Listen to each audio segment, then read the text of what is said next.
ఉన్నాం. ఆయన సినిమాకిచ్చే మాటలే కాదు, వేదిక మీద మాట్లాడే మాటలు కూడా అద్భుతంగా అనిపిస్తాయి. నమస్కారం అండి. వానర చాలా పెద్ద సినిమాకు ఉండాల్సినటువంటి టైటిల్ ఈ సినిమాని చాలా పెద్ద సినిమా చేస్తుంది ఆటోమేటిక్గా. చూడటానికి చిన్న సినిమాలా కనిపిస్తుంది కానివ్వండి, రిలీజ్ అయిన తర్వాత చాలా పెద్ద సినిమా అవుతుంది. సమస్య లేదు సార్, నేను చూశాను.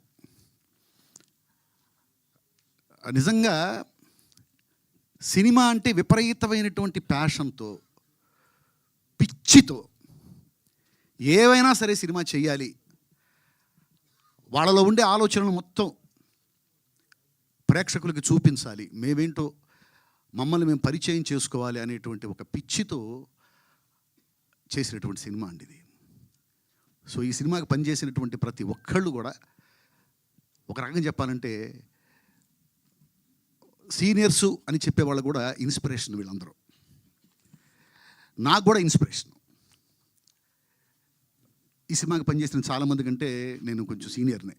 నాకు కూడా వీళ్ళు ఇన్స్పిరేషన్గా నేను భావిస్తున్నాను. నిజంగా అంత పిచ్చితో, అంత ప్యాషన్తో ఈ సినిమా చేశారు.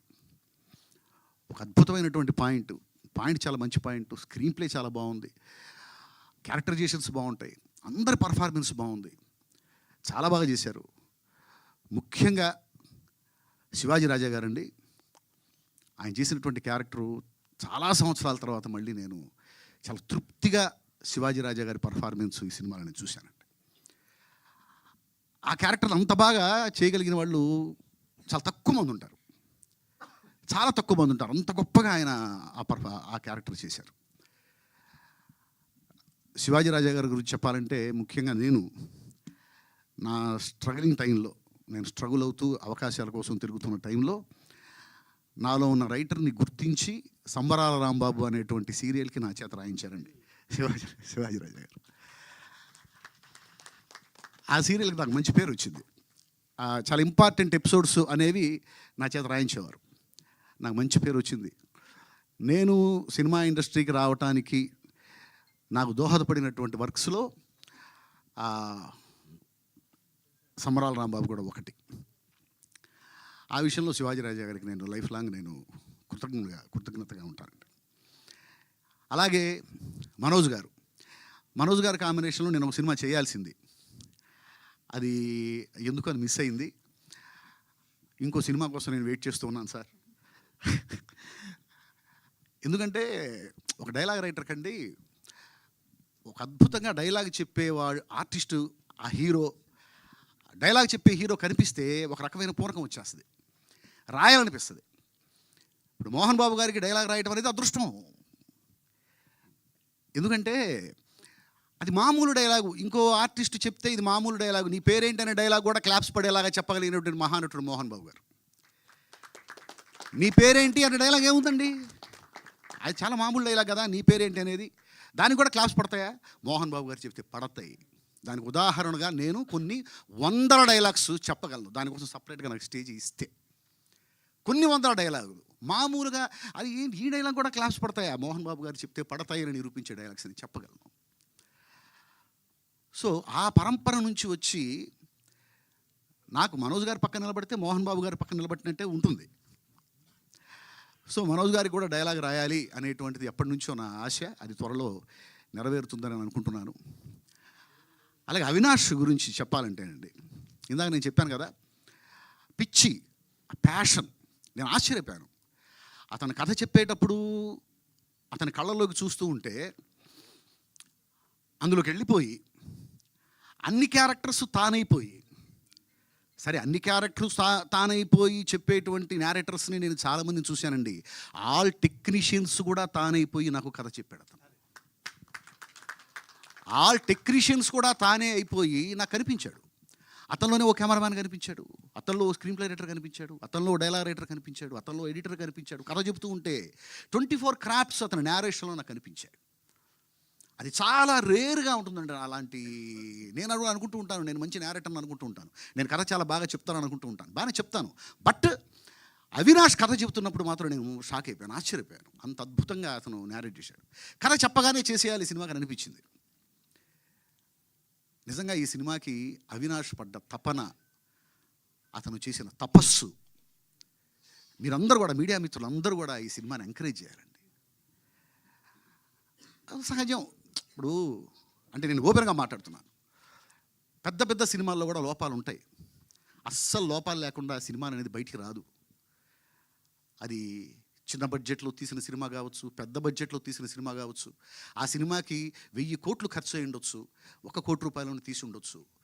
ఎక్కడో ఒక చోట ఖచ్చితంగా లోపాలు అనేవి ఉంటాయి. కానీ ఆ లోపాలని కూడా క్షమించి ఎంకరేజ్ చేయాల్సిన సినిమాలు కొన్ని ఉంటాయి. ఆ కోవకు చెందిన సినిమా వానర. ఎక్కడన్నా నాకు తెలిసినంతవరకు అయితే పెద్దగా ఏం కనిపించవు, కానీ ఎక్కడో ఒక చోట ఏదైనా కనిపించినా కానీ దాన్ని ఎంకరేజ్ చేయాలండి. ఎందుకంటే ఆ లోపం కూడా మనకు నచ్చుతుంది, నచ్చకపోతే ఎంకరేజ్ చేయొద్దు. ఆ లోపం కూడా, ఆ సినిమాలో మనకు కనిపించే లోపం కూడా మనకు నచ్చుతుంది. నేను ఎప్పుడు చెప్తూ ఉంటా, కమర్షియల్ సినిమాకి స్క్రీన్ ప్లే అంటే తప్పులు చెయ్యకపోవటం కాదు, జనానికి నచ్చే తప్పులు చేయటం. జనానికి నచ్చే తప్పులు చేయటమే కమర్షియల్ సినిమా. ఏ తప్పు జనానికి నచ్చుతుందో తెలిసిన వాళ్ళు ఇక్కడ సక్సెస్ అవుతారు, ఏ తప్పు నచ్చుతుందో తెలియని వాళ్ళు ఇక్కడ సక్సెస్ కాలేరు. సో మనకు నచ్చినప్పుడు ఆ తప్పును కూడా ఎంకరేజ్ చేయాలి. అలా ఒక పిచ్చితో, ఒక ప్యాషన్తో తీసినటువంటి ఈ సినిమాని ప్రేక్షకులు, మీడియా మిత్రులు అందరూ కూడా ఈ సినిమాని ఎంకరేజ్ చేసి, ఈ సినిమాకి పనిచేసిన ప్రతి ఒక్కళ్ళు, ఈ సినిమాకి సీనియర్స్ ఎంతమంది పనిచేశారో, కొత్త నీరు అంత వచ్చింది ఇండస్ట్రీకి ఈ సినిమాతో ద్వారా. సో ఆ కొత్త నీరుని రానివ్వండి, ప్రవహించనివ్వండి. ఇంకా ఇంకా ఎన్నో ఎన్నో సినిమాలు వీళ్ళ నుంచి రానివ్వండి. ఇలాంటి సినిమాలు ఎన్నొస్తే ఇండస్ట్రీ అంత బాగుంటుంది. దయచేసి మీరందరూ కూడా ఈ సినిమాని ఎంకరేజ్ చేయాలని మనస్ఫూర్తిగా కోరుకుంటున్నాను. అలాగే నేను ఒక్క విషయం చెప్పాలనుకుంటున్నాను అవినాష్ గురించి.